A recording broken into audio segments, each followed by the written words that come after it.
Hello and welcome back to my channel. Before we get into the video, please click on subscribe. If you've done that, then let's quickly get into the video.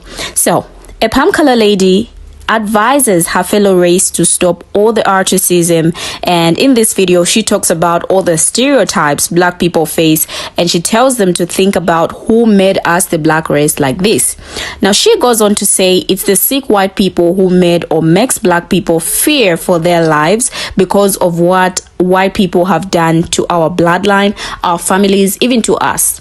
So this is expected because black people just can't sit back and allow white people to control their lives. She goes on to talk about how America has been singing a song in an anthem for their whole life that was a lie.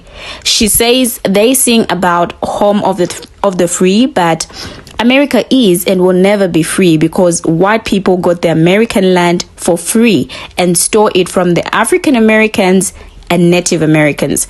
So come with me as we check these videos out. I am so sick of people not saying nothing, but I'm going to come on here and say many things.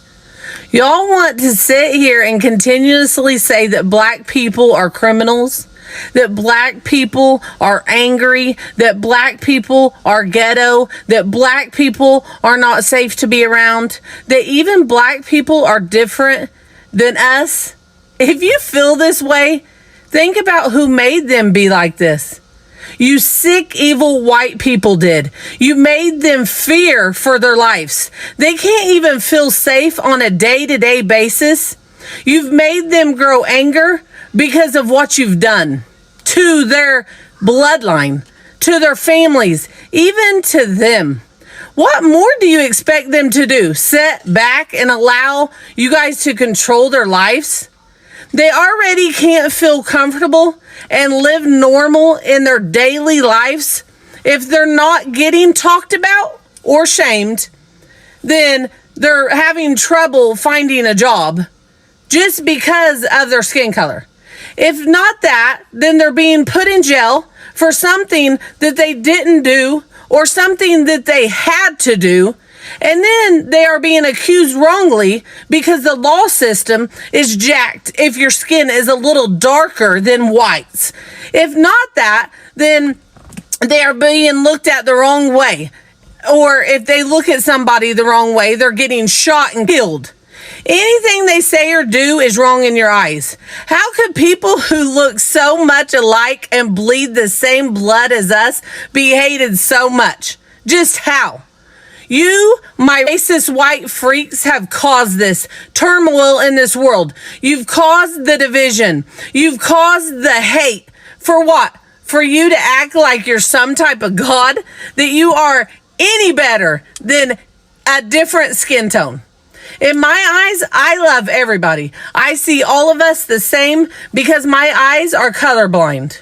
Because I have the love of God in me. And when you have the love of God in you, there could be no racism in your life. This world is evil, and all the people who are demented are of it. Stop this crap, please, I beg of you. Love one another like God loves us. Choose God. And if you have God in you, you will not have racism in you. You will love everybody. But this mess needs to end. It needs to end quickly because I'm sick of the bull crap. Nobody's different. Black people are the same as us. We are all the same. Stop the bull crap. Stop the racism. Stop hating on people because they're a little darker than you. Stop it. So let me get this right.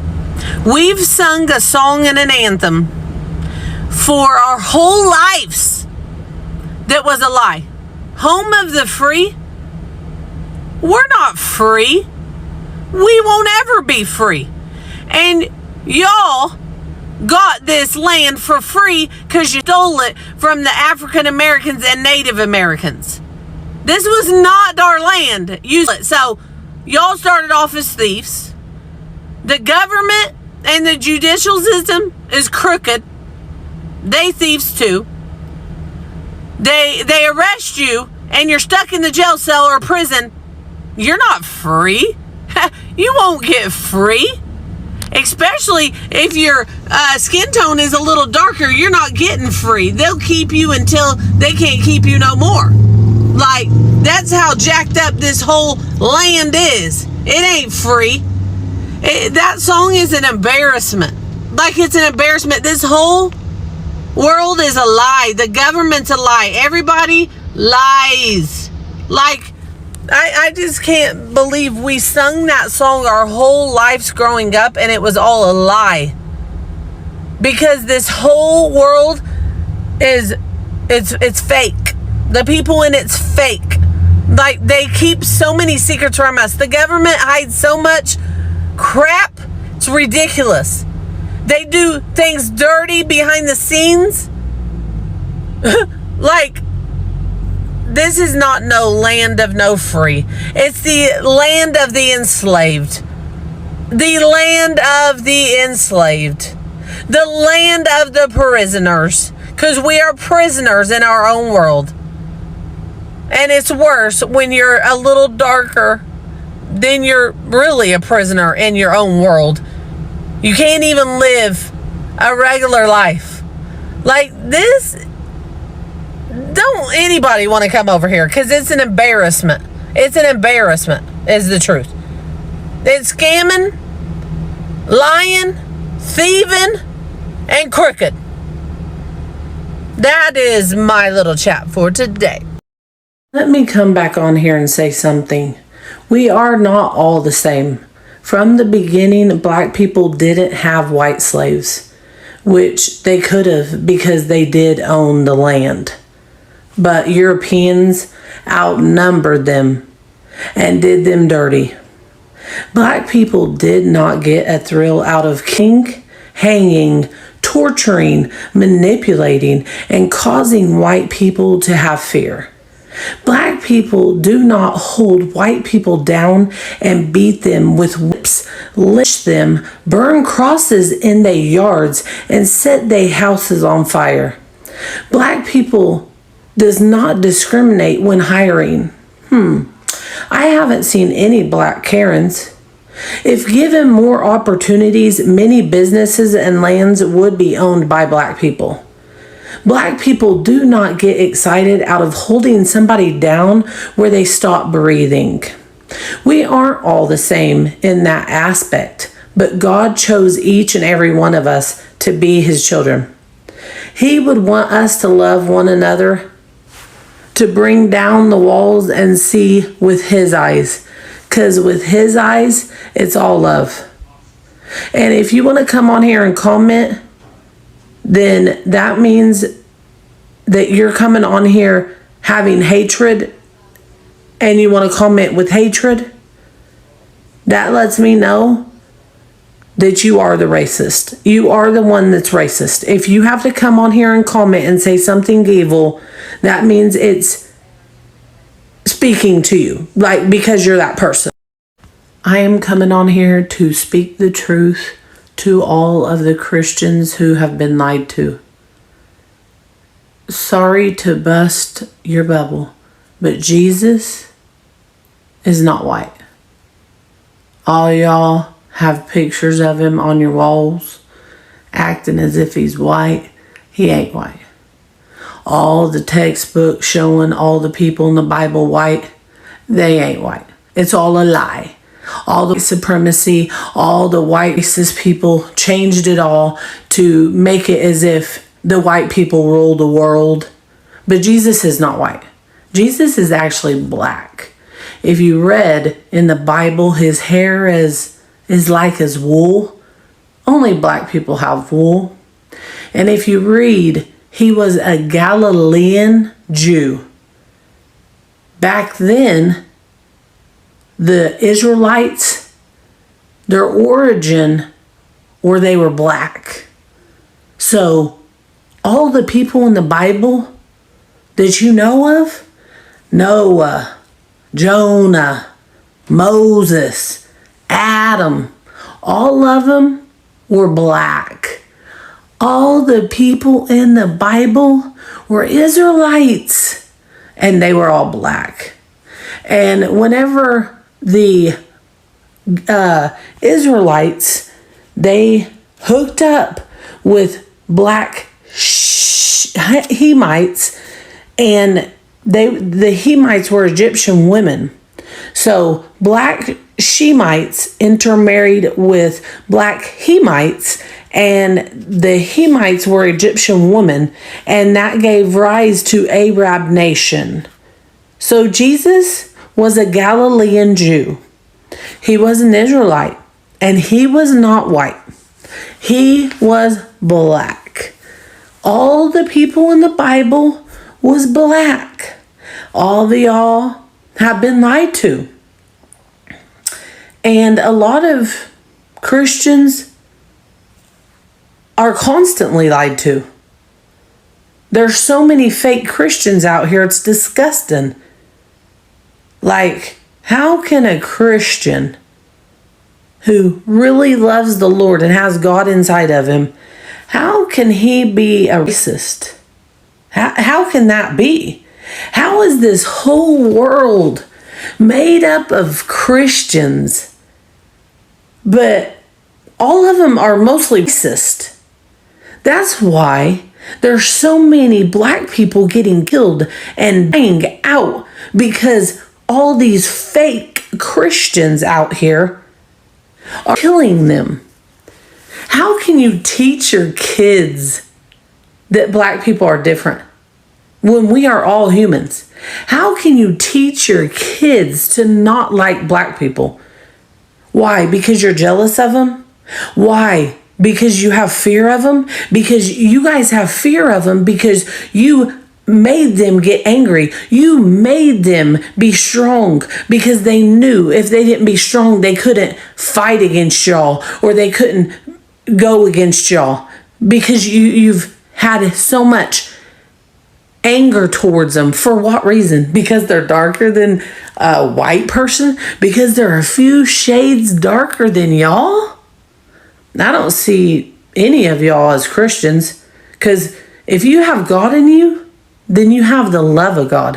What's sad is there's so many churches all around the world, and they won't even let a black person walk in.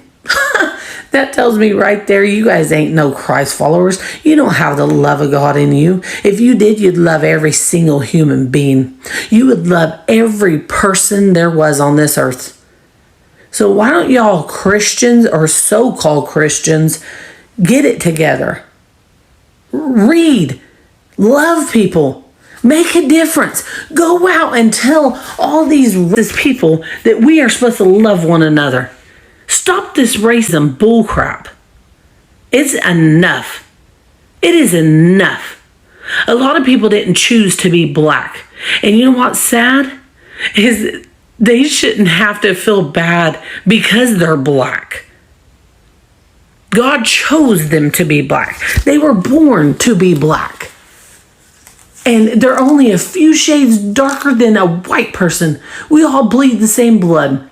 This nonsense needs to end now. Wake up, y'all. Look at your history. Jesus was not white. You know, I have been dating black men since I was 14. And used to, people would always say, what, you're getting with black men because of their size, that they endowed. And I would always look at them like, something's wrong with these people.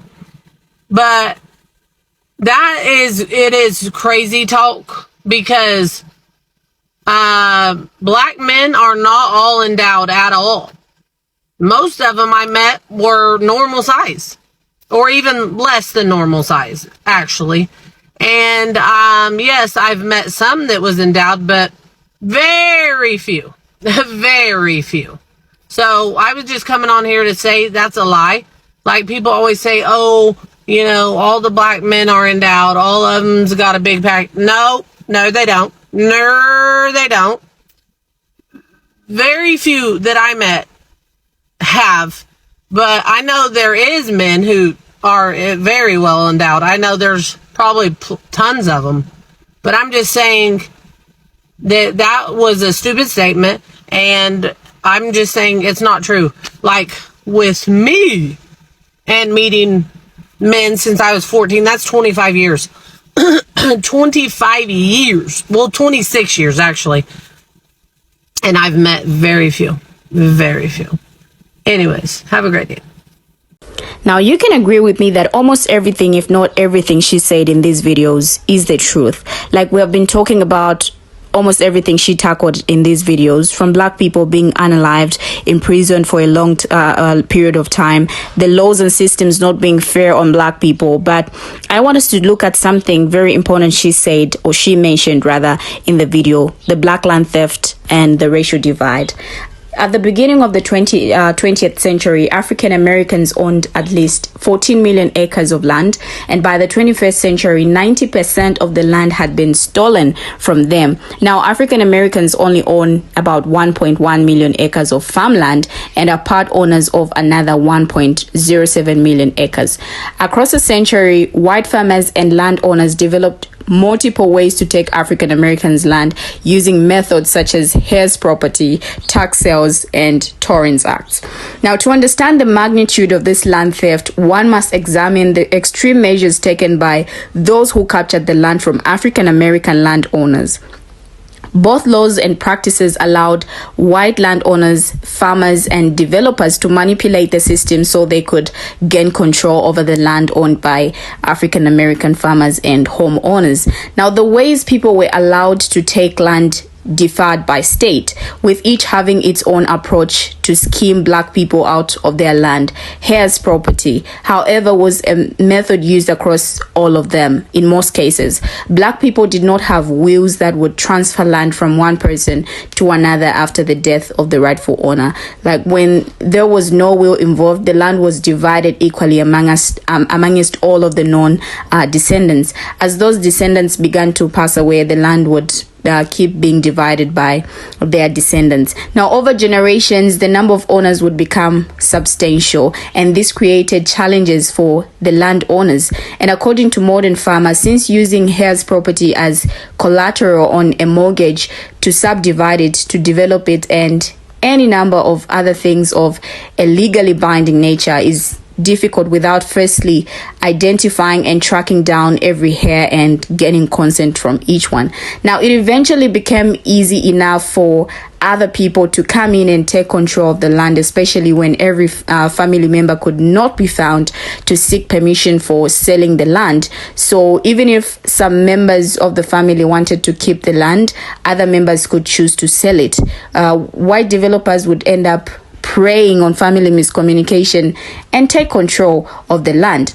Today in the US, 43.4% of black Americans are homeowners, compared with 72.1% of white people, 51.1% of the Latinx population, and 53% of indigenous or other. Home ownership is the biggest contributor to wealth and wealth transfer between generations. History shows us that black home ownership has been stifled at every turn. While redlining may be a more well-known part of the story, the deceptive practices I've explored here just as effective, from the Torrens Act to heirs property and partition sales. Black land theft is not a topic heavily discussed, but like redlining, it allows people to see that African Americans falling behind financially is not because they don't try, but because every time they had a chance to get ahead, laws, rules, regulations, and those with power use the system to bend the rules to take over, to take from them. Now, when it comes to black land theft, it wasn't just government institutions. It was palm color people who had the money and knew the laws they could use to swindle African American landowners. The rules and laws in place allowed white people to use government rules and institutions to not only steal land, but enrich themselves once they got a hold of it. And because this massive theft was accomplished through thousands of small transactions over decades, it was easy for the rest of people to look the other way. Now, black land theft today isn't as prevalent and blatant, and new wealth extraction schemes have gained prominence. But what the story of black land theft in the 20th century tells us is that if no one is asking questions about what thousands of small financial transactions add up to in a nation that was founded on slavery, then we are positioning ourselves by design or not to miss the next wealth extraction schemes for decades as well. In a country where the typical white family still has 8 times the wealth of the typical black family and the racial wealth divide is getting worse, we can't afford not to ask these questions. Like, black land theft happened from the 20th century to the 21st century, and it had major impacts on the lives of African American landowners and their descendants. When they steal your land, they steal your future, explains Stephanie Higgins, whose family lost about 35 acres in Matthews, North Carolina in 1942.